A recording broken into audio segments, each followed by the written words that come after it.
यमुनातीरावनचारी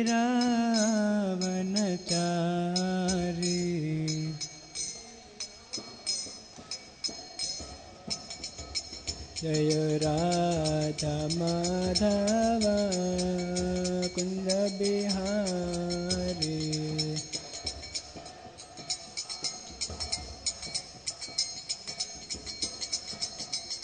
हरे कृष्णा कृष्णा कृष्णा हरे हरे, हरे राम राम राम हरे हरे, हरे कृष्णा कृष्णा कृष्णा हरे हरे, हरे राम राम राम हरे हरे। हरे कृष्णा कृष्णा कृष्णा हरे हरे, हरे राम राम राम हरे हरे।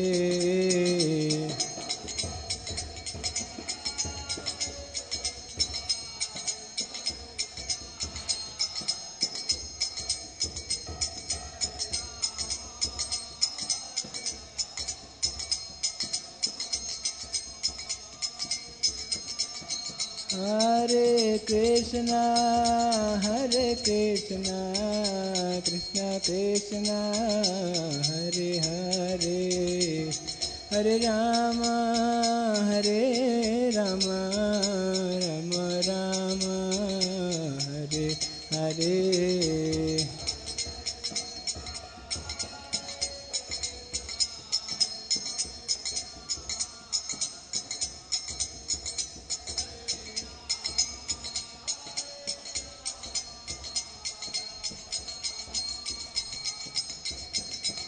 जय प्रभुपदा प्रभुपदा प्रभुपदा श्रील प्रभुपदा।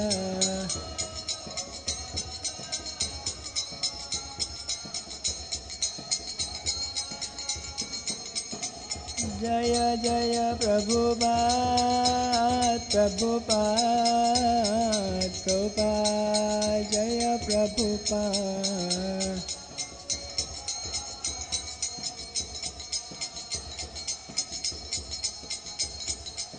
निताय गौर हरि बोल हरि बोल हरि बोल गौर हरि बोल।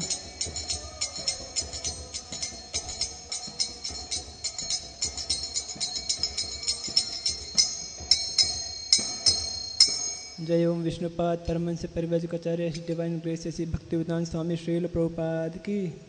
जय Om Vishnupad Paramhansa Parivrajakacharya his divine grace Bhakti Siddhanta Saraswati Thakur महाराज प्रभुपाद की।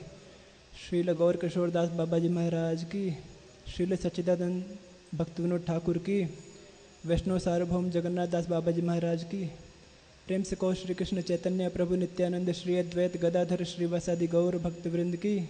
श्याम कुंड की, राधा कुंड की, गिरि गोवर्धन की, भक्ति देवी की, तुलसी देवी की, गंगा देवी की, यमुना देवी की, वृंदावन धाम की, मथुरा धाम की, द्वारका धाम की, जगन्नाथपुरी धाम की, निताई गौर प्रेमानंदे।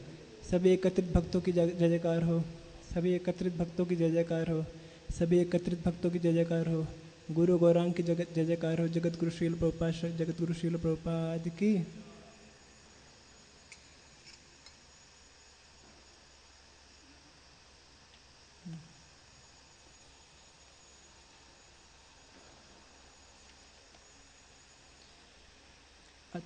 अध्याय 18 श्लोक संख्या 20।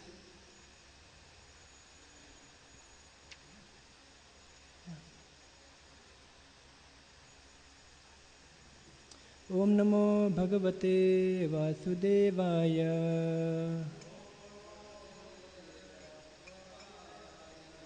ओम नमो भगवते वासुदेवाय।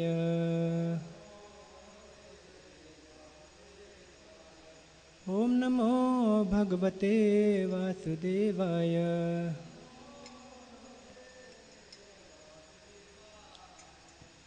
सर्वभूतेषु येन सर्वभूतेषु येनेकं भावम् अव्यक्तम् ईक्षते। अविभक्तं विभक्तेषु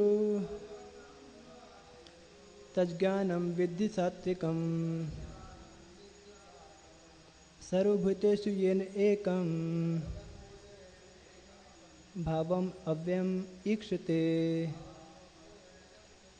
अविभक्तं विभक्तेषु तज्ज्ञानं विद्धि सात्विकम्। सर्वभूतेषु येनेकं भावम् अव्यक्तम् ईक्षते। अविभक्तं विभक्तेषु तज्ज्ञानं विद्धि सात्विकम्।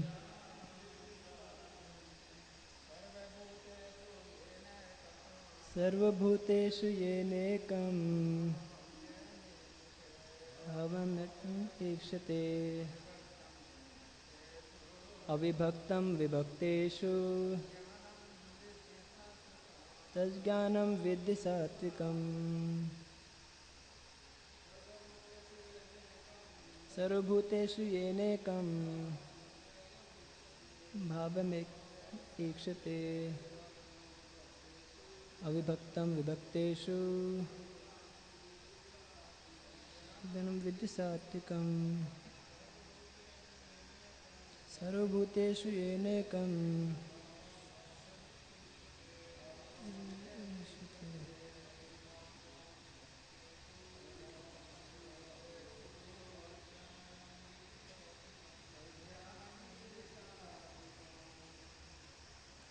शब्दार्थ।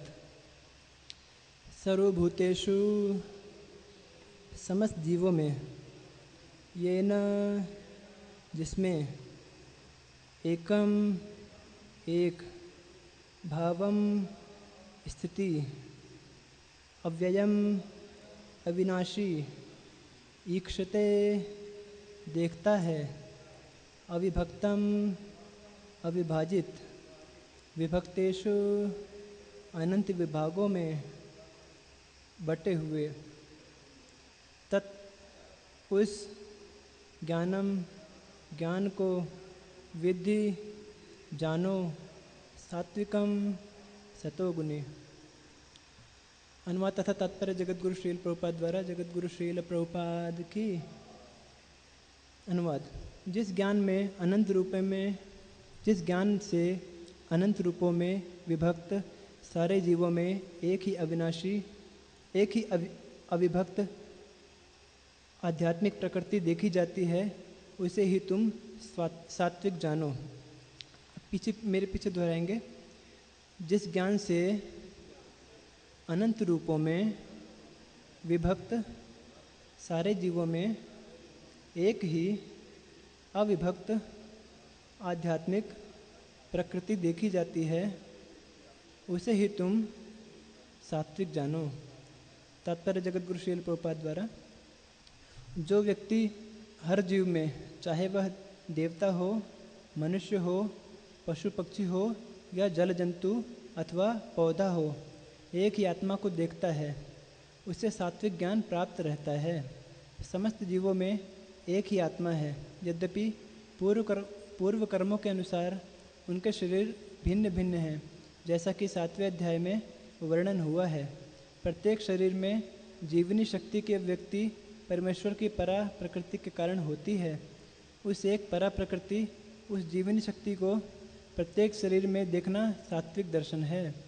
यह जीवनी शक्ति अविनाशी है, भले ही शरीर विनाशशील हो।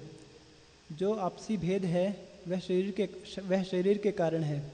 चूँकि बद्ध जीवन में अनेक प्रकार के भौतिक रूप हैं, अतएव जीवनी शक्ति विभक्त प्रतीत होती है। ऐसा निराकार ज्ञान आत्म साक्षात्कार का एक पहलू है। ओम अज्ञानतिमिरान्धस्य ज्ञानञ्जनशलाकया चक्षुरुन्मीलितं येन तस्मै श्रीगुरवे नमः। श्रीचैतन्यमनोभीष्टं स्थापितं येन भूतले स्वयं रूपः कदा मह्यं ददाति सपदान्तिकं वन्देऽहं श्रीगुरो श्रीयुतपदकमलं श्रीगुरून् वैष्णवांश्च श्रीरूपं सागरजातं सहगणरघुनाथान्वितं तं सजीवं साद्वैतं सावधूतं परिजनसहितं कृष्णचैतन्यदेवं श्रीराधाकृष्णपादान् सहगणललिता श्रीविशाखान्वितांश्च हे कृष्ण करुणा सिंधो दीनबंधो जगतपते गोपेश गोपिका कांत राधा कांत नमोस्तुते तप्त कांचन गौरांगी राधे वृंदावनेश्वरी वृषभानुसुते देवी प्रणमामि हरिप्रिये जय श्री कृष्ण चैतन्य प्रभु नित्यानंद श्री अद्वैत गदाधर श्रीवासादि गौर भक्तवृंद हरे कृष्ण कृष्ण कृष्ण हरे हरे हरे राम राम राम हरे हरे वंशाकल्पतरुभ्यश्च कृपा सिंधुभ्येव च पतितानां पावनेभ्यो वैष्णवेभ्यो नमो नमः।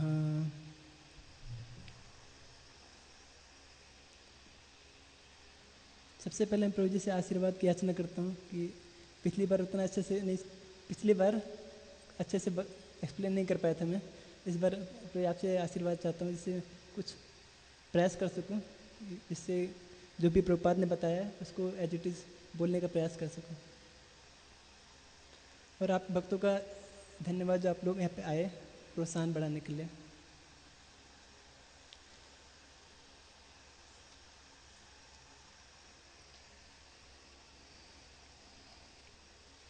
तो ये जो श्लोका है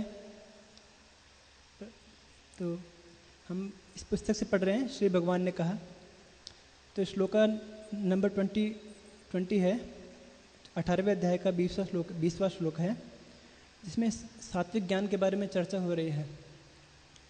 तो यहाँ पे बताया गया है कि सभी जीव जो हैं अविनाशी तथा विभक्त हैं।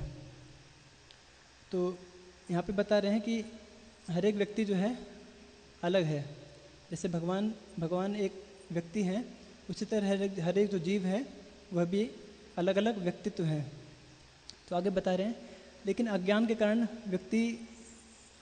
व्यक्ति क्या सोचता है, जिस प्रकार एक बूंद से दूसरी बूंद मिलने पे एक हो जाती है और उसके पार्ट भी किए जा सकते हैं, उसी तरह वो सोचते हैं कि जिस प्रकार अनेक बूंदों से मिलके एक सरोवर बन जाता है ना।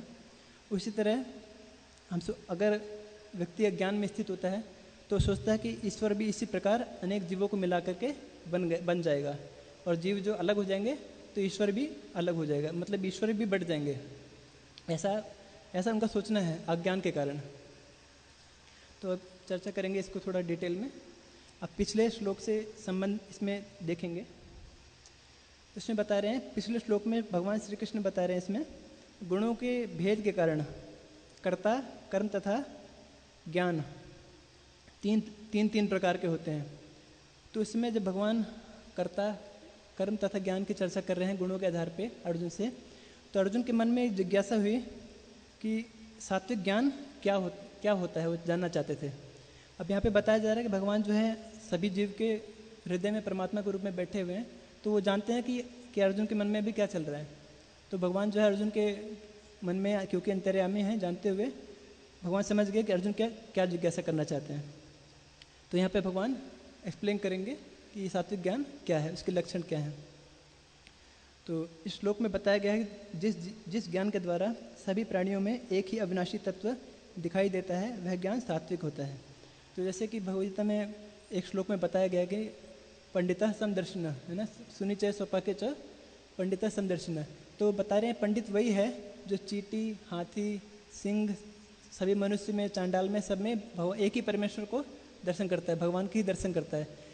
कहने का तात्पर्य यह है कि हर एक जीव को आत्मा के रूप में दिखता है। ये नहीं कि ये जानवर है, ये कुत्ता है, ये बिल्ली है, ये जो है चींटी है ना। तो जो सात्विक व्यक्ति होता है, जो सत्वगुण में स्थित होता है, वह व्यक्ति सभी जीवों में आत्मा को देखता है और भगवान का अंश समझ के उनको समझता है। तो इसमें भगवान बता रहे हैं ये सात्विक ज्ञान का लक्षण है। तो यहाँ पे हम देखेंगे एक एक करके। तो प्रभु जी ने बहुत अच्छे से क्रम से एक्सप्लेन किया है, तो हम प्रयास करेंगे उसको पढ़ने का और थोड़ा एक्सप्लेन करने का शास्त्रों के द्वारा, जैसे प्रभुपाद ने बताया है। तो पहला पॉइंट है, जिस ज्ञान के द्वारा समस्त प्राणियों में एक ही अविनाशी तत्व दिखाई देता है। तो इस श्लोक में जो है, उस श्लोक का शुरुआत में ही सर्वभूतेषु येन एकम भावम अव्ययम ईक्षते अविभक्तम विभक्तेषु, ये शब्द, ये पहला जो पंक्ति है, ये शुरुआत में सर्वभूतेषु येन एकम से स्टार्ट हुआ है। तो इसमें भगवान बता रहे हैं कि जिस ज्ञान के द्वारा सभी विभक्त जीवों में एक ही अविभक्त ईश्वर के दर्शन होते हैं। जैसे हम पहले चर्चा कर चुके हैं कि जिस प्रकार लोग जो मायावादी हैं, जो अज्ञान में स्थित हैं, जिनको भगवान के बारे में, अपने बारे में नहीं पता, वही सोचते हैं कि जिस प्रकार कई सारे पानी के बूंदों को इकट्ठा करके पानी सरोवर, नदी, समुद्र बन जाता है, उसी तरह अपनी सीमित बुद्धि के द्वारा भगवान को भी जानना चाहते हैं। और वो सोचते हैं कि जिस तरह बूंदे मिल के जलाशय बन जाती है, उसी तरह भगवान भी जो है कई सारे जीवों को मिला करके बने हुए हैं, और जब जीव अलग हो जाएंगे तो भगवान भी अलग हो जाएंगे। बट यहाँ पे बता रहे हैं कि ऐसा बिल्कुल भी नहीं है। हर एक जीव स्वतंत्र है और भगवान भी स्वतंत्र हैं। क्योंकि भगवान स्वतंत्र हैं और भगवान का सनातन अंश होने का कारण जीव भी स्वतंत्र है और सब अपना अलग व्यक्तित्व रखते हैं। अब तो यहाँ पे देखेंगे, सात्विक ज्ञान का पहला सिद्धांत है कि सभी जीव विभक्त हैं। तो इसी को डिटेल में समझेंगे। तो यहाँ पे श्री कृष्ण बता रहे हैं कि सात्विक ज्ञान के द्वारा हमें सभी विभक्त जीवों के साथ रहने वाला एक ही अविभक्त ईश्वर के दर्शन होते हैं। तो यहाँ पे एक शब्द यूज हो रहा है, अविभक्त। तो जो भगवान जो है अनेक जीवों में स्थित होने के कारण भी विभक्त नहीं हो रहे, अविभक्त हैं, डिवाइड नहीं हो रहे। तो ये भगवान का जो है अचिंत्य शक्ति है। आगे हम देखेंगे, सभी जीव अविनाशी तथा विभक्त हैं। प्रत्येक जीव की व्यक्तिगत अवस्था है तथा प्रत्येक जीव अविनाशी है। अज्ञान के कारण लोग यह समझते हैं कि प्रत्येक जीव जल की बूंद के समान है, और एक समय ऐसा भी आता है कि जिस प्रकार अनेक बूंदें मिलकर एक सरोवर बन जाता है, उसी प्रकार सभी जीव मिलकर एक ईश्वर बन जाता है। यह सिद्धांत गलत है। तो यहाँ पे एक उदाहरण दिया जाता है, जिस प्रकार बूंद समुद्र की तुलना में अत्यंत तुच्छ है, उसी प्रकार जीव की तुलना भगवान से करते हैं तो जीव अत्यंत तुच्छ है, बहुत छोटा है। जैसे बताते हैं, जीव के अंदर भगवान गुण के रूप में तो भगवान से एक है, लेकिन जैसे प्रभुपाद एग्जाम्पल देते हैं, अपने कन्वर्सेशन में प्रभुपाद एग्जाम्पल देते हैं कि जैसे आग की चिंगारी है ना, वो तो थोड़ा प्रयास करने पे बुझ जाएगी, लेकिन जो आग जिसका विशाल रूप में जो आग है, बहुत विशाल है, वो सबको जला के राख कर देगी। तो प्रभुपाद यहाँ पे बता रहे हैं कि जीव भी ऐसे ही है, बहुत छोटा है, नगण्य है, उसकी तुलना भगवान से नहीं कर सकते। लेकिन हाँ, गुणों के आधार पे है, लेकिन अगर मात्रा में देखें तो भगवान के सामने, भगवान की शक्तियों के सामने बहुत ही तुच्छ है। तो आगे देखते हैं, भगवान श्री कृष्ण यहाँ पे बता रहे हैं, ऐसा कभी भी नहीं हुआ है कि ईश्वर के रूप में भगवान श्री कृष्ण नहीं रहे हों, या जीव के रूप में अर्जुन या हम नहीं रहे हों। तो यहाँ पे भगवान बता रहे हैं कि ईश्वर के रूप में भगवान श्री कृष्ण न कि ऐसा होगा कि भगवान जो है आगे चल के निराकार हो जाएंगे, या जीव जो है अर्जुन या हम जो जीव हैं ये आगे नहीं रहेंगे। जैसे भगवान गीता में बता रहे हैं कि ऐसा कभी नहीं हुआ कि ना मैं रहा हूँ, ना आप रहे हो, ना कोई और नहीं रहा हो। तो भगवान बता रहे हैं हर एक जीव और भगवान सब रहे हैं शुरुआत से, आगे चल के अलग अलग रूप, अपने अपने कर्मों के हिसाब से अलग अलग रूप में परिवर्तित होते हैं। तो इतना ही अंतर है। तो आगे देखेंगे, हमें मायावादियों की व्याख्या नहीं सुननी चाहिए। तो यहाँ पे भगवान श्री कृष्ण बता रहे हैं कि सभी जीव नित्य तथा विभक्त हैं। तो जैसे भगवान भी नित्य हैं, उसी तरह भगवान के जो जीव हैं स्वभाव के भगवान के ही अंश होने के कारण वो भी नित्य हैं तथा विभक्त हैं। क्योंकि भगवान भी एक व्यक्ति है, उसी तरह जीव भी उनका अंश होने के कारण व्यक्ति है। मायावादियों का कहना है कि अलग अलग जीवों का अस्तित्व माया के कारण अलग दिख रहा है, लेकिन वे अलग अलग नहीं हैं। तो उनका ऐसा कहना है कि सभी जीव जो हैं एक ही हैं, लेकिन ऐसे माया के कारण जो है, अभी हम माया के कारण कवर हैं, इसलिए अलग अलग दिख रहे हैं। वास्तव में हमें अंतर नहीं है, हम सब एक ही हैं, उनका ऐसा कहना है। तो यह अज्ञान है। यहाँ पर भगवान श्री कृष्ण कह रहे हैं कि सभी जीव अलग अलग हैं। यह माया नहीं है, बल्कि पूर्ण सत्य है कि हम सभी सदा से विभक्त हैं। जिस प्रकार दो बूंदें मिलकर एक हो जाती हैं, उस प्रकार जीव मिलकर एक नहीं हो सकते। तो यहाँ पे जिस प्रकार एक बूंद के भी कई हिस्से हो सकते हैं, तो यहाँ पे जैसे एक बूंद से कई सारे हिस्से हो सकते हैं, छोटे छोटे छोटे छोटे टुकड़े। लेकिन चैतन्य चरितामृत बता रहे हैं मध्य लीला में 6.169 में कि चैतन्य महाप्रभु बता रहे हैं कि हमें मायावादियों की व्याख्या नहीं सुननी चाहिए, क्योंकि मायावादी व्याख्या सुनने से क्या होता है, हम जो भक्ति के सिद्धांत हैं उनसे हम जो है दूर हो जाते हैं, है ना। तो चैतन्य महाप्रभु साफ साफ बताते हैं चैतन्य चरितामृत में कि मायावादी भाष से सुन ले होए सर्वनाश। तो चैतन्य महाप्रभु ने साफ साफ माना किया है कि हमें जो है मायावादियों के संग से बहुत दूर रहना चाहिए, है ना। तो हमें प्रयास करना चाहिए कि जो है जो परंपरा से जो ज्ञान आ रहा है, जो गुरु से परंपरा से ज्ञान आ रहा है, जो वैष्णव हैं उनके द्वारा सुने, न कि जो मायावादी अपने ही तर्क को जो प्रस्तुत करते हैं अपने ही मनोधर्म से, उनसे बचें। तो यहाँ पे एक चीज़ बताया जा रहा है कि जिस प्रकार एक बूंद को भी अलग अलग पार्ट में डिवाइड करके हम देख सकते हैं कि कई सारे अंश हो गए, लेकिन भगवान को ऐसा नहीं समझ सकते कि जो है भगवान को भी ऐसे बूंद की तरह मान लें और वो भी डिवाइड हो गया अलग अलग जीवों में। तो इस तरह से समझना जो है मूर्खता है, अज्ञान है। तो आगे देखेंगे, कोई भी जीव श्री कृष्ण के साथ एक नहीं होता है। यहाँ पर श्री कृष्ण बता रहे हैं कि सभी जीव श्री कृष्ण के विभक्त तथा भिन्न अंश हैं। तो भगवान बता रहे हैं कोई भी जीव श्री कृष्ण के साथ पहले एक नहीं था और न ही एक हो सकेगा। तो यहाँ पे बता रहे हैं कि ऐसा नहीं है कि पहले जो है भगवान के साथ एक थे, आगे चल के जो विभक्त हो गए। पहले भी अलग थे, भगवान के साथ सेवा कर रहे थे, और अभी जो है चाहे वो बद्ध जीवन में हो, चाहे भगवान के धाम में हो, नित्य सिद्ध हो, लेकिन फिर भी जो है उनका अपना अलग व्यक्तित्व है। चाहे वो माया की सेवा में हो, चाहे भगवान की सेवा में हो, वह अलग अलग हैं। इसी तरह चैतन्य चरितामृत में मध्य लीला में 20.108 में चैतन्य महाप्रभु बता रहे हैं कि जीवेर स्वरूप है कृष्णेर नित्यदास। तो यहाँ पे बता रहे हैं कि जीव का जो स्वरूप है भगवान का नित्य दास का स्वरूप है। तो जो है हर एक जीव विभिन्न होते हुए भी, अलग अलग उनका भगवान का अंश होते हुए भी, लेकिन जो है वह भगवान का सेवा में लगा रहता है। तो लेकिन जब वो अपनी इस सेवा को भूल जाता है, अपने स्वरूप को भूल जाता है कि मेरा स्वरूप क्या है, तब जो है उसको जो है माया के द्वारा जो है भौतिक शक्ति के अधीन होने पड़ता है। जैसे प्रभुपाद बोलते हैं कि आइदर यू सर्व गॉड और यू सर्व डॉग। तो किसी न किसी की सेवा करनी पड़ेगी, क्योंकि जीव का स्वभाव है सर्व करना। तो प्रभुपाद बता रहे हैं अगर आप भगवान की सेवा नहीं करोगे तो आप कुत्ते की सेवा करोगे, या अपने परिवार की सेवा करोगे, समाज की सेवा करोगे, राष्ट्र की सेवा करोगे, या संसार की सेवा में लगे रहोगे, है ना। तो इस तरह हम समझ सकते हैं हर एक जीव का जो है उनका जो स्वभाव है किसी न किसी की सेवा करना। तो यहाँ पे बताया गया है कि जीव का जो मूल जो पद है, जो उनका कर्तव्य बोल सकते हैं, जो उनका स्थिति है, वो भगवान के दास की है। तो आगे बता रहे हैं भौतिक शक्ति में या फिर आध्यात्मिक शक्ति में। तो यहाँ पे बता रहे हैं कि जीव जो है तटस्था शक्ति है। अब तटस्था शक्ति होने के कारण या तो वह तट के इस साइड आ जाए या पानी में चला जाए। जिस तरह हम देख सकते हैं नदी में तट होता है, तो या तो व्यक्ति तट में रह के कुछ भी कार्य कर सकता है, या चाहे तो जल में भी जा सकता है। इसी तरह एक जीव को जो है शक्ति प्राप्त है भगवान के द्वारा, एक जो है भगवान के द्वारा जो है फ्री विल प्राप्त है। चाहे वह भगवान की अंतर्गत शक्ति के अंतर्गत कार्य करे, चाहे बहिरंग शक्ति के अंतर्गत कार्य करे।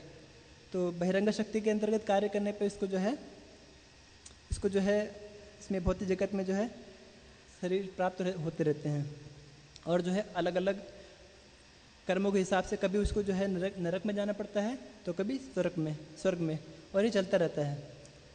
तो इसमें हम समझ सकते हैं जब तक जीव जो है भगवान की सेवा नहीं, भगवान के अपने जो है पद को नहीं याद रख, जब तक अपने पद में स्थित नहीं होता, तब तक जो है उसको जो है अलग अलग कर्मों के हिसाब से उसको दुख जो है मिलते रहेंगे। तो यहाँ पे ये बताया जा रहा है कि भगवान जो है हर एक जीव का जो कर्तव्य है भगवान की सेवा करना है। तो आगे बता रहे हैं इस प्रकार वह श्री कृष्ण की सेवा को नहीं भूलता है। अच्छा, यहाँ पे नित्य सिद्ध की एक जीव तो नित्यबद्ध की बात कर रहे हैं यहाँ पे, नित्यबद्ध जो संसार में फंस गया है। तो दूसरा बता रहे हैं नित्य मुक्त की बात बता रहे हैं यहाँ पे। और श्री कृष्ण को अपने स्वामी के रूप में नहीं भूलता, वह नित्य मुक्त कहलाता है। नित्य मुक्त जीव सनातन काल से श्री कृष्ण का भक्त रहा है और उसका एकमात्र प्रयास भगवान श्री कृष्ण की सेवा करना होता है। इस प्रकार वह श्री कृष्ण की सेवा को नहीं भूलता। जो भी जीव भगवान श्री कृष्ण से अपने नित्य संबंध को भूल जाता है वह भौतिकता में लिप्त होता है। वह श्री कृष्ण की सेवा से दूर रहकर सकाम कर्मों में, फलों में आकृष्ट होता है। तो यहाँ पर भगवान श्री कृष्ण कह रहे हैं कि जीव श्री कृष्ण से विभक्त तथा पृथक है। वह या तो श्री कृष्ण की सेवा करता है अथवा माया की सेवा करता है, परंतु वह श्री कृष्ण से कभी एक नहीं होता है। तो यहाँ पे बताया जा रहा है कि चाहे वो माया की सेवा करे, चाहे वो भगवान की सेवा करे, दोनों ही स्थिति में जो है वो भगवान से एक नहीं है, मतलब तदाकार नहीं हो रहा, वो जो है मिल नहीं रहा। तो यहाँ पे एक एग्जांपल देखते हैं भक्ति रसामृत सिंधु में, और भी अलग अलग जगह पे आता है, उपनिषदों में आता है कि कंपैरिजन करते हैं। जैसे एक तोता है, तोता हरे कलर का होता है, और एक घना वृक्ष है जो पूरा हरा है, बहुत बड़ा वृक्ष है, बहुत घना है। तो तोता कई बार उसमें जाके बैठ जाता है। दूर से देखने पे तोता लगता नहीं कि इसमें है, ऐसा लगता है कि तोता जो है विलीन हो गया इसमें, है ना। लेकिन जब पास से जाके देखते हैं तो तोता अलग दिखता है। उसी तरह जो ये जो मुक्ति है, भगवान से मिल जाना, शायद जो मुक्ति जो है ये बहुत तुच्छ मानी गई है, क्योंकि इसमें जो है जीव जो है भगवान से कभी मिलता नहीं, लेकिन इसमें सेवा का अभाव है ना। इसमें भगवान का सेवा नहीं कर सकता जीव, इसीलिए उसको जो है दोबारा उसका पतन हो जाता है।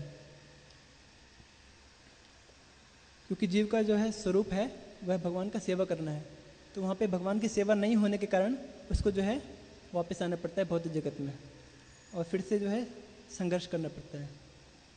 तो आगे देखेंगे, सात्विक ज्ञान का दूसरा सिद्धांत है कि श्री कृष्ण सभी जीवों के साथ सदा स्थित रहते हैं। यहाँ पर श्री कृष्ण कह रहे हैं कि सात्विक ज्ञान के द्वारा हमें सभी विभक्त जीवों के साथ रहने वाले ही अविभक्त ईश्वर के दर्शन होते हैं। गीता 13.17 में श्री कृष्ण कहते हैं, यद्यपि परमात्मा समस्त जीवों के साथ रहते हुए विभाजित प्रतीत होता है, परंतु विभाजित नहीं है। तो ये हम पहले चर्चा कर चुके हैं कि जीव जो है भगवान जो है हर एक जीव के अंदर परमात्मा के रूप में है। तो देखने में ऐसा लग सकता है कि भगवान जो है अलग अलग जीवों में विभक्त हो गए हैं, है ना। लेकिन भगवान की अचिंत्य शक्ति के द्वारा जो है भगवान जो है कभी भी अलग नहीं होते, है ना। भगवान हर एक जीव में होते हुए भी फिर भी अपनी जो है अस्तित्व को जो है बनाए रखते हैं, है ना। जिस प्रकार भगवान अपने धाम में होते हुए भी यहाँ पे भी लीला करते हैं, भगवान जो है धाम में भी होते हैं। उसी तरह हम समझ सकते हैं भगवान कभी जो है बट नहीं सकते, है ना।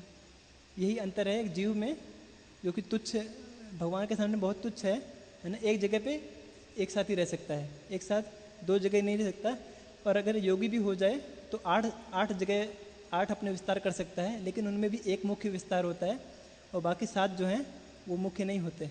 लेकिन भगवान चाहे जितने भी रूप बना लें सारे मुख्य हैं। तो भगवान जो है भगवान में वो पोटेंसी है।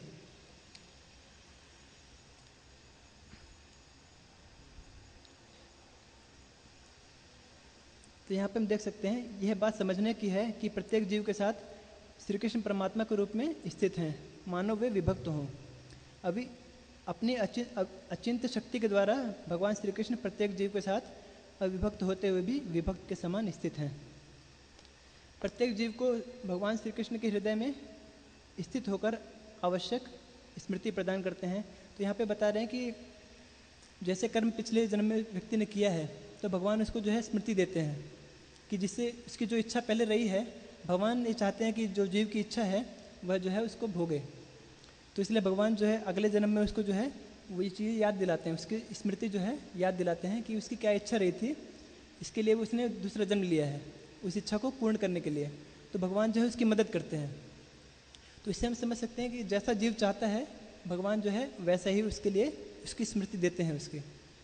तो इसमें ये बताया जा रहा है कि पिछले जन्म में जैसे कर्म रहे हैं उसके हिसाब से उसको शरीर मिला है, भगवान उसको स्मृति देते हैं कि आपको ये चीज़ भोगना था तो आप जो है उसको अभी भोग सकते हो।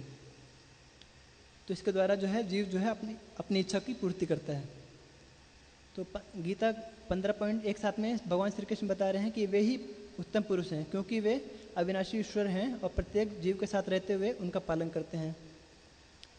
तो भगवान जो हैं हर एक जीव का जो है पालन कर रहे हैं विष्णु के रूप में, है ना, परमात्मा के रूप में। तो उक्त श्लोक में तात्पर्य में श्रील प्रभुपाद कहते हैं, असंख्य जीवों के नियंता, जिनमें से कुछ बद्ध हैं कुछ मुक्त हैं, एक परम पुरुष है जो परमात्मा है। तो यहाँ पे बता रहे हैं चाहे वह बद्ध हो, चाहे जीव बद्ध हो, चाहे जो है मुक्त हो, सबके परमात्मा कौन है? एक ही पुरुष हैं, वो भगवान श्री कृष्ण हैं। तो उपनिषदों में एक मंत्र है, नित्यो नित्यानाम चेतनस चेतन नाम। तो इसका सारांश ये है कि बद्ध तथा मुक्त दोनों प्रकार के जीवों में एक परम पुरुष भगवान है और उन सबका पालन करते हैं और उन्हें कर्मों के अनुसार भोग की सुविधा प्रदान करते हैं। वे भगवान परमात्मा के रूप में सभी के हृदय में स्थित हैं। जो बुद्धिमान व्यक्ति उन्हें समझ सकता है वह पूर्ण शांति को प्राप्त कर सकता है, लाभ कर सकता है, अन्य कोई लाभ नहीं। तो भगवान बताते हैं कि भगवान को जो समझ पाता है ना, वही जो है शांति को प्राप्त करता है।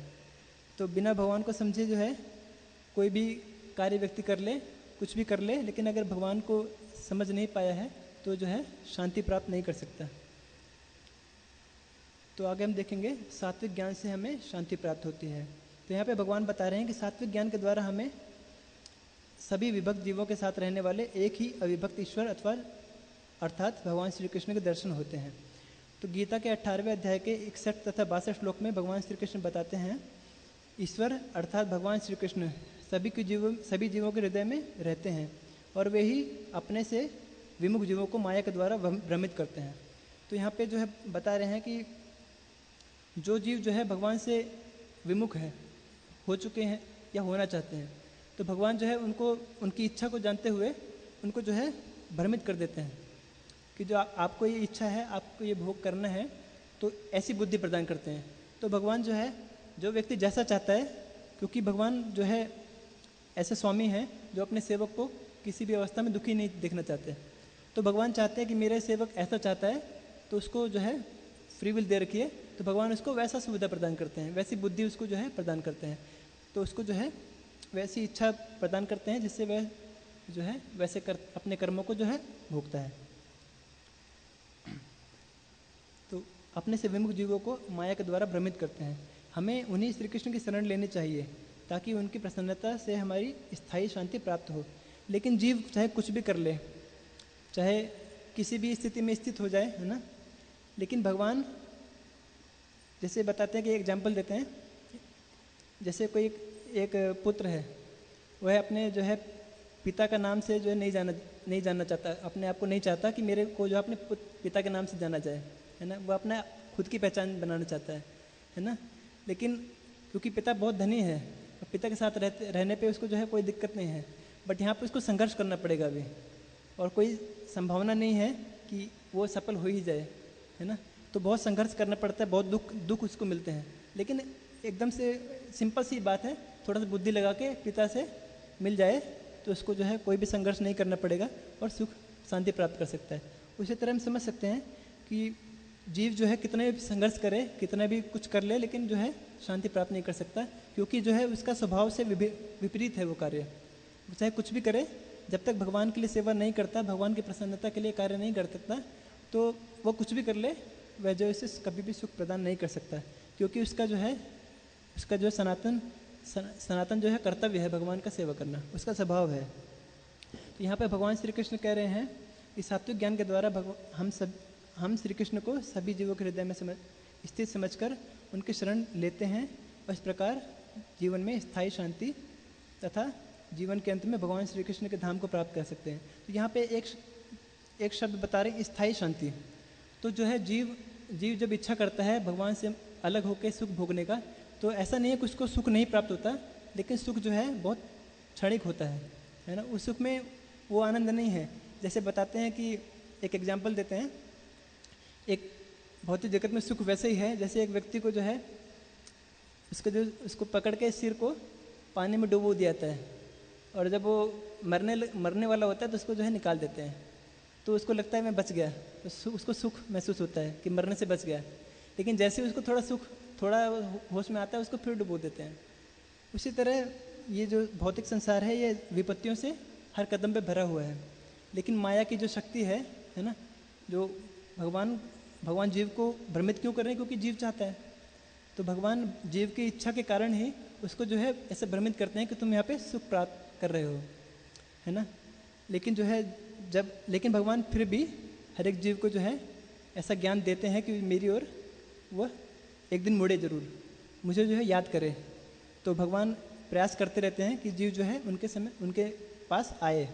तो भगवान का ऐसा प्रयास रहता है और इसके लिए अपने शुद्ध भक्तों को भगवान भेजते रहते हैं कि जिससे वे उनकी स्मृति उनको दिलाएं और जो है भगवान से मिलाएं, जिससे वे भगवत धाम को प्राप्त कर सकें। तो यहाँ पे देखेंगे उसी ज्ञान को तुम सात्विक जानो, ये दूसरा पॉइंट है श्लोक का जो अंतिम भाग है।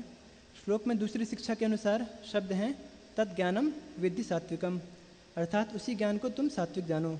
गीता 4.19 में भगवान श्री कृष्ण बता रहे हैं कि यह सात्विक ज्ञान ऐसी अग्नि है जिसमें व्यक्ति के अनेक जन्मों के कर्म भस्म हो जाते हैं। गीता 4.33 में श्री कृष्ण कहते हैं कि जितने भी प्रकार के यज्ञ हैं उन सभी में यज्ञों में सात्विक ज्ञान को सबसे बड़ा यज्ञ कहा जाता है, क्योंकि जितने भी प्रकार के कर्म हैं उनका लक्ष्य यही है कि सात्विक ज्ञान प्राप्त कर सके ना।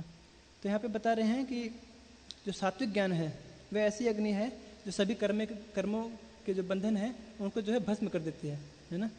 तो जो है भक्ति में जो प्रगति करने के लिए सात्विक ज्ञान जो है बहुत ज़रूरी है। बिना सात्विक ज्ञान के जो है हम जो है भक्ति में आगे नहीं बढ़ सकते। तो यहाँ पे बता रहे हैं कि जो भी हमारे जो कर्म हैं जिनके कारण हम बंधन में बंधे हुए हैं और भगवान की ओर बढ़ नहीं पा रहे हैं, तो यहाँ पे बता रहे हैं सभी यज्ञों में जो ज्ञान यज्ञ है ना, इसमें जो सात्विक ज्ञान का यज्ञ है, सात्विक ज्ञान रूपी जो यज्ञ है यह सर्वश्रेष्ठ है। क्यों सर्वश्रेष्ठ है? क्योंकि ये जो भी अनेक जन्मों से जो हमारे कर्म है जिसके द्वारा हम जीव जो है भगवान से अलग होकर रह रहा है, अपनी जो एक्चुअली जो स्थिति है उसको भूल के माया की सेवा में लगा हुआ है, उससे वह जो है छूट सकता है और जो है भगवान को समझ सकता है और आगे चल के जो है शांति को प्राप्त कर सकता है भगवान के धाम को जाके। तो इन सभी यज्ञों में सात्विक ज्ञान को सबसे बड़ा यज्ञ कहते हैं, क्योंकि जितने भी प्रकार के कर्म हैं उनका लक्ष्य है सात्विक ज्ञान प्राप्त कर सकें। फिर गीता के 4.34 में भगवान श्री कृष्ण कहते हैं यह सात्विक ज्ञान किसी तत्वदर्शी ज्ञानी से सुनना चाहिए। तो यहाँ पे हम समझ सकते हैं कि जो ये सात्विक ज्ञान है ऐसा नहीं है कि हम किसी से भी सुन लें। कि कथा कई बार क्या होता है हम देखते हैं, हम समझ सकते हैं कई बार कि हम कहीं पे सुनने जाते हैं कथा, तो हमें जो लगता है कि सिद्धांत जो है हमारे ही सिद्धांत बताया जा रहा है। ऐसा कई बार लगता है कि जो कथा कह रहे हैं वो हमारे सिद्धांत कह रहे हैं, बट एक्चुअल में जो है थोड़ा सा अब जैसे प्रभुपाद बताते हैं कि खाली नॉलेज देना जो है मेन चीज़ नहीं है, लेकिन जो हमारे रूल्स हैं वो रूल्स रेगुलेशंस को जो है पालन करना वो मेन चीज़ है। तो उसके द्वारा जो प्योरिटी होती है, तो खाली ज्ञान दे देना ही सब कुछ नहीं है, साथ में पवित्रता भी होनी चाहिए, है ना। तो इस तरह हम समझ सकते हैं कि हम कहीं से भी किसी भी जगह से जाकर सुन लें, हो सकता है वो ज्ञान जो है कि हमारे ही ज्ञान से मैच कर रहा हो, लेकिन अगर वे गुरु शिष्य परंपरा से प्रमाणित नहीं है तो उनका जो ज्ञान में वो पवित्रता नहीं है, जिसके द्वारा जो है हृदय में परिवर्तन मुश्किल है आना।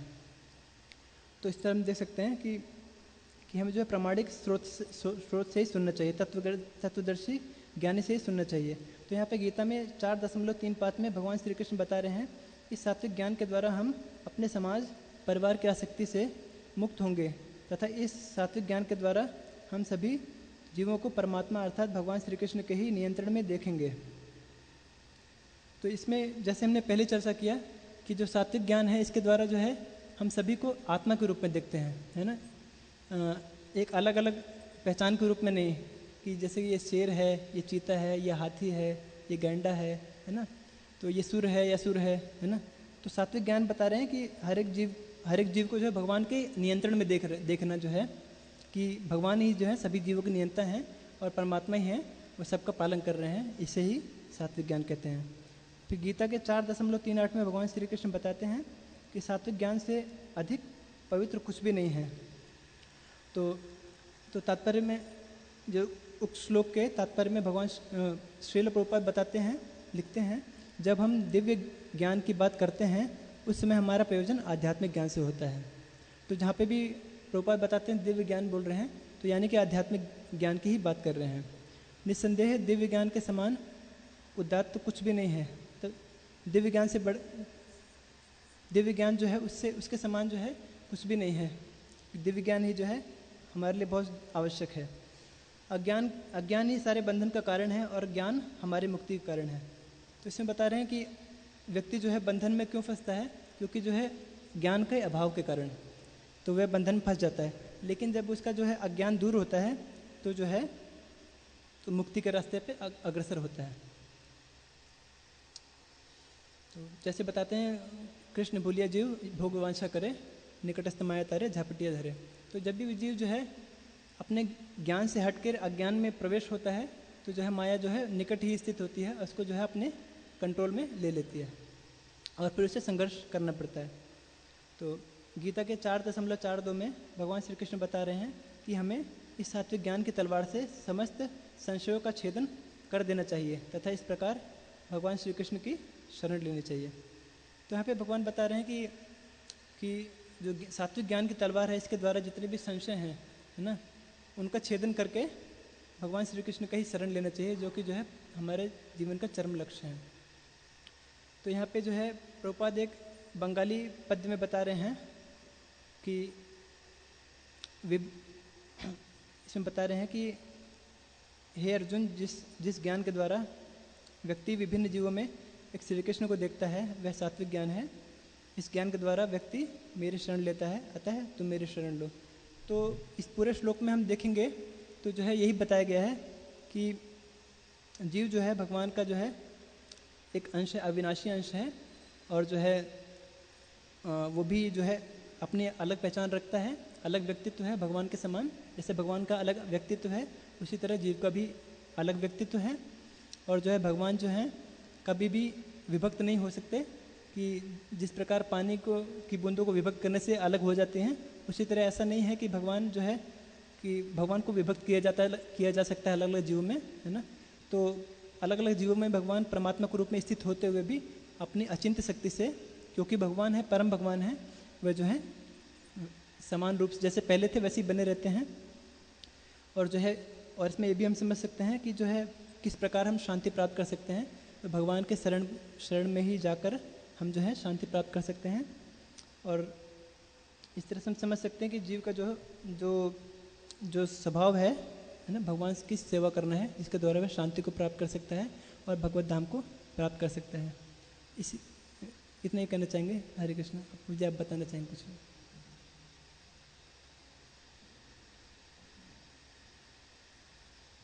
हरे कृष्ण। हरे कृष्णा। धन्यवाद।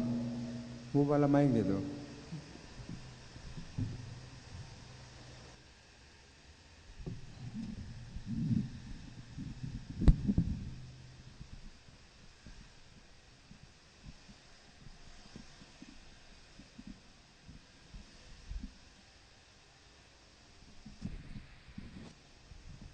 हरे कृष्णा। धन्यवाद। तो आज के श्लोक में भगवान ने सात्विक ज्ञान का वर्णन किया है। अविभक्तम विभक्तेषु। तो विभक्तेषु का मतलब है विभक्त जीवों में जो परमात्मा है वो अविभक्त हैं। तो 13वें अध्याय के 17वें श्लोक में भगवान कहते हैं कि अविभक्तम च भूतेषु विभक्तम एव च स्थितम, कि समस्त विभक्त जीवों में भगवान जो है अविभक्त हैं, लेकिन विभक्त जैसे स्थित हैं। विभक्त जैसे स्थित हैं लेकिन विभक्त नहीं है। तो प्रत्येक जीव के साथ में एक एक परमात्मा है और वो विभक्त जैसे हैं। मेरे साथ में जो परमात्मा है तो वो सब जो है मेरे ही बारे में सोच रहे हैं कि ये जीव कैसे मेरी शरण में आए। प्रत्येक जीव के साथ में परमात्मा जो है एक एक मित्र के समान है, प्रत्येक जीव के साथ में परमात्मा। और जब से हम गिरे हैं वैकुंठ जगत से, तब से भगवान ने परमात्मा के रूप में एक विस्तार किया हुआ है हमारे साथ में। तो प्रत्येक जीव के साथ में एक एक परमात्मा ऐसे हैं जैसे बिल्कुल विभक्त हैं।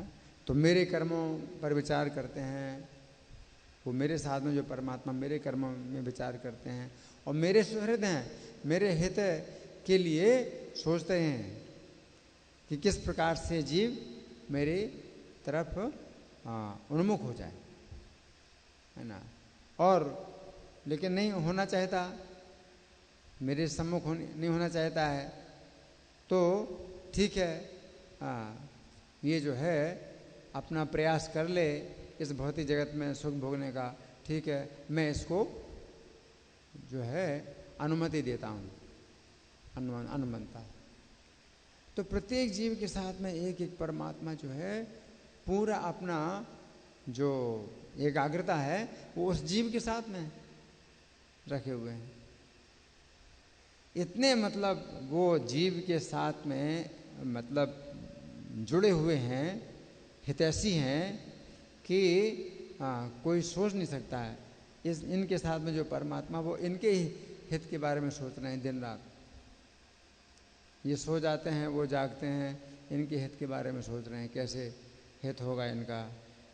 इस जीव के साथ में जो परमात्मा है वो इनके बारे में सोच रहे हैं, और कैसे बंधन इसको हुआ है, इसका कितना बंधन है, कितना बंधा हुआ है माया में, वो भी देख रहे हैं, समझ रहे हैं।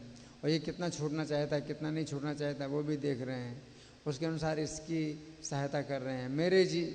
मैं जो जीव हूँ, तो मेरे साथ जो परमात्मा है वो अलग जो है मेरा ही चिंतन कर रहे हैं कि मुझे जो है मेरे अंदर कितनी इच्छा है परम सत्य को जानने की। और उसी प्रकार से वो मुझे भी किसी भक्त से मिलाते हैं, या जो है अगर मेरी इच्छा भूलने की है, भगवान को भूलने की है, तो वो उसी प्रकार से भुलाते भी हैं। मत्ता स्मृतिर ज्ञानम अपोहनम चा। तो प्रत्येक जीव के साथ में परमात्मा विचार कर रहे हैं कि इस जीव को मैं मतलब कितनी स्मृति दूं या कितनी विस्मृति दूं। तो इस तरह से भगवान है विभक्तम एव च स्थितम, विभक्तम एव च, अलग अलग जैसे हैं, है ना। तो द्वारका में भी जो है भगवान कृष्ण की पत्नियां हैं, तो ये 16,108 पत्नियां हैं। तो भगवान 16,108 महलों में अलग अलग रहते हैं, और विभक्तम एव च स्थितम, विभक्त जैसे रहते हैं। और नारद जी जो है सोच रहे हैं कैसे ये कैसे हो सकता है। तो एक महल में गए तो जो है स्नान करने की तैयारी कर रहे हैं, दूसरे महल में गए तो चौपड़ खेल रहे हैं, तीसरे महल में गए बच्चों को खिला रहे हैं, चौथे महल में गए तो अपने पुत्र की शादी में लगे हुए हैं, पांचवें महल में गए तो पुत्री की शादी में लगे हुए हैं, छठे महल में गए तो पुत्री को विदाई दे रहे हैं, शादी हो गई। प्रत्येक पत्नी के जो है 10-10 पुत्र हैं, एक एक पुत्री है। तो किसी महल में गए तो पुत्री को ससुराल से जो है वो बुला रहे हैं अपने घर में। तो प्रत्येक महल में जो है भगवान को देखते हैं ऐसे। तो विभक्तम एव च स्थितम, अविभक्तम, विभक्त नहीं है लेकिन विभक्त जैसे रहते हैं। लेकिन जीव विभक्त हैं। जीव जो है जितने विभक्त हैं उनसे ज़्यादा और विभाजन नहीं हो सकता है कि किसी जीव का और विभाजन हो जाए, तो ये नहीं हो सकता है ना। लेकिन भगवान जो है जितने भी जीव हैं इस भौतिक जगत में उतने ही परमात्मा के रूप में जीव के साथ रहते हैं। और जब वैकुंठ में चला जाए तो वो परमात्मा जो है अब तो वहाँ पर वैकुंठ के भगवान हैं। तो अब परमात्मा को जीव के साथ रहने की आवश्यकता नहीं, क्योंकि अब तो जीव जो है पूर्ण रूप से भगवान के साथ जुड़ गया है। तो परमात्मा फिर जो है वो वहाँ वैकुंठ में मिलते हैं तो भगवान के रूप में मिलते हैं। और भगवान जो है उस जीव से बताते हैं कि मैं तुम्हारे साथ रहा। तो वहाँ वैकुंठ में भगवान जो है उस जीव के साथ बताते हैं कि मैं तुम्हारे साथ रहा और कितनी चिंता करता रहा कि तुम यहाँ पर आओ, मेरे पास वापस आओ। तो ये जो है भगवान की जो है ऐसी अचिंत्य गुण है ना। लेकिन जो जीव है उसकी अलग पहचान वो भगवान जानते हैं, है ना। कि कोई भी जीव है, हाँ, तो ये जो जीव है ये वैकुंठ में था तो क्या सेवा कर रहा था और क्या घटना हुई कि इसने स्वतंत्र होने की इच्छा की, कौन सा कारण बना कि ये जीव जो है स्वतंत्र होने की इच्छा की इसने और ये जो है भौतिक जगत में आया। तो भौतिक जगत में जब पहली बार आया तो ये जीव पहले क्या बना ये भी भगवान को पता है। फिर उसके बाद जो है कैसे पतन होता गया, तो कौन कौन सी योनियों में कितने बार इसने जन्म लिया, भगवान को ये भी पता है, सब कुछ पता है। तो इस जीव की हिस्ट्री पूरी भगवान को पता है कि कब से जो है वैकुंठ जगत से निकला उतरा और यहाँ पर कब तक रहा और फिर जो है ये वैकुंठ में वापस आया। तो प्रत्येक जीव की अलग अलग हिस्ट्री है, वो भगवान के पास है, प्रत्येक जीव की है ना। तो जैसे जय विजय है ना, तो जय विजय है तो भौतिक जगत में आए तो ये थोड़ी कि खो गए हैं, वो जो है उनके लिए तो निश्चित था कि वापस आएंगे, 3 जन्मों के बाद वापस आएंगे, है ना। लेकिन यहाँ पर जो जीव हैं, हम लोग जीव हैं, तो हमारी इच्छा पर निर्भर करता है, हम कितना शुद्ध होना चाहते हैं और कितना भगवान को भूलना चाहते हैं, हमारी इच्छा पर निर्भर करता है। लेकिन तो भी हमारी जो है अलग एक पहचान है और वो भगवान जानते हैं। प्रत्येक जीव की अपनी पहचान है। हम नहीं जानते अपने पिछले जन्म में, तो हम सोचते हैं कि हम थे ही नहीं, हैं, अगला जन्म हम नहीं जानते, अगला जीवन नहीं जानते, तो क्या सोचते हैं हम रहेंगे ही नहीं, हम खत्म हो जाएंगे। तो यह ज्ञान है। लेकिन सात्विक ज्ञान में व्यक्ति हालांकि जान नहीं पाता, अपना पूरा इतिहास तो नहीं जान पाता कि कितने जन्म 10 जन्म पहले हम कहाँ थे और क्या शरीर था, 100 जन्म पहले। तो ये नहीं है कि भाई सात्विक ज्ञान में ये सब आपको पता चल जाए। लेकिन सिद्धांत जो है ये है कि जीवेर स्वरूप है कृष्ण नित्यदास, या तो कृष्ण की सेवा करेंगे और या फिर माया की सेवा करेंगे, लेकिन हम जो है हर हालत में सेवक हैं। स्वतंत्रता जो है आंशिक स्वतंत्रता है। आंशिक स्वतंत्रता क्या है, या तो कृष्ण की सेवा करो या माया की सेवा करो, इतनी ही स्वतंत्रता है, बाकी स्वतंत्रता नहीं है। भगवान पूर्ण स्वतंत्र हैं, लेकिन जीव को जो है आंशिक स्वतंत्रता प्राप्त है। चुनाव या तो कृष्ण की सेवा करो या माया की सेवा करो, लेकिन सेवा आपको करनी। तो ये जो है ना। तो कोई और प्रश्न है, कोई चर्चा है आपकी? हाँ जी।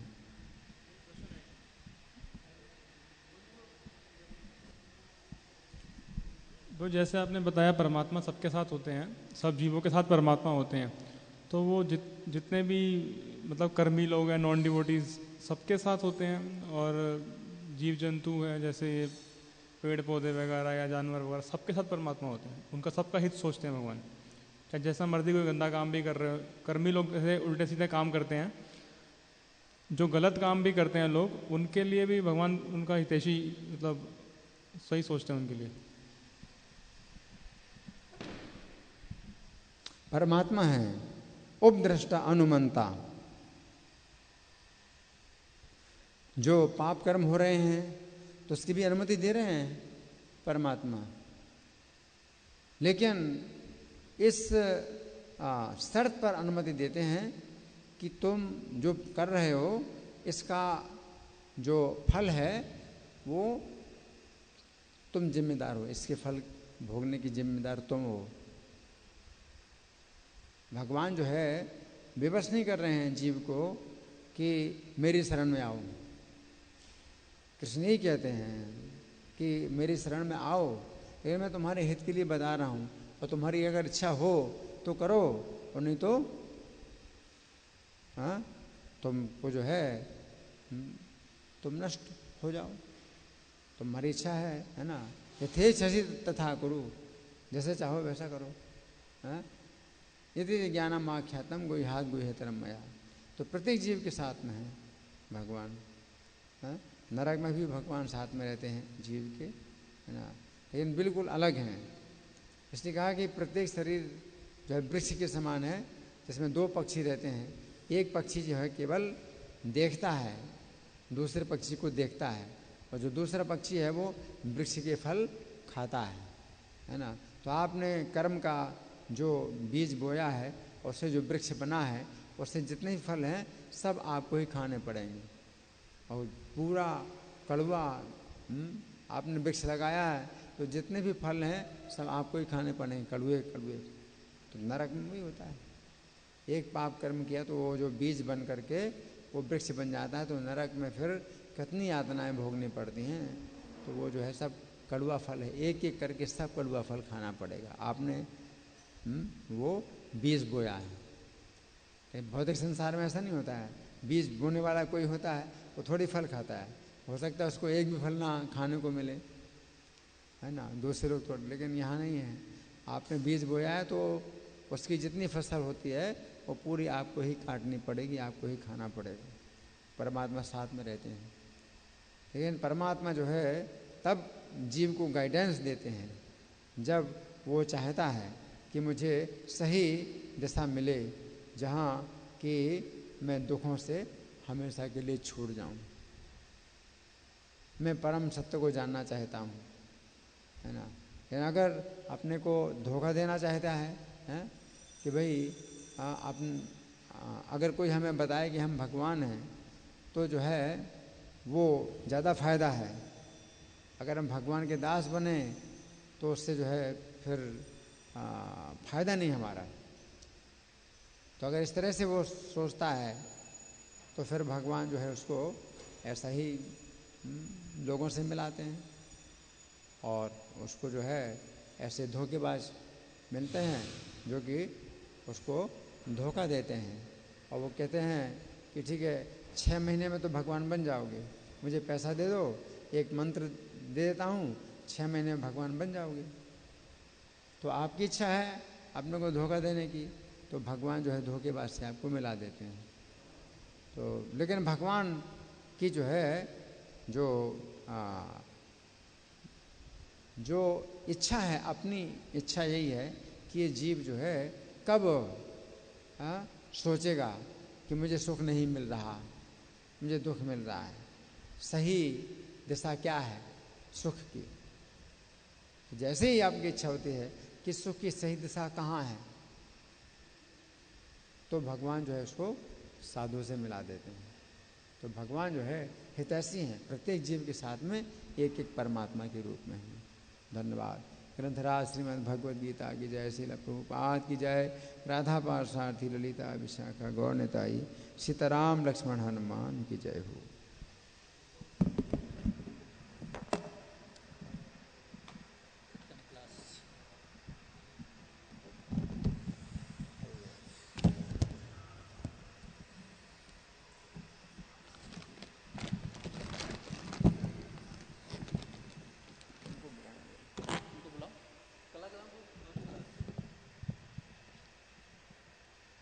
पहला तो ये है कि जैसे आप जयकारा बोलते हैं ना, तो आप जैसे बोलते हैं प्रभुपाद की ना, और जय आप नहीं बोल रहे, दूसरे लोगों की भी जय नहीं सुनाई पड़ रही, ऐसे फिर आपको जय बोलना चाहिए।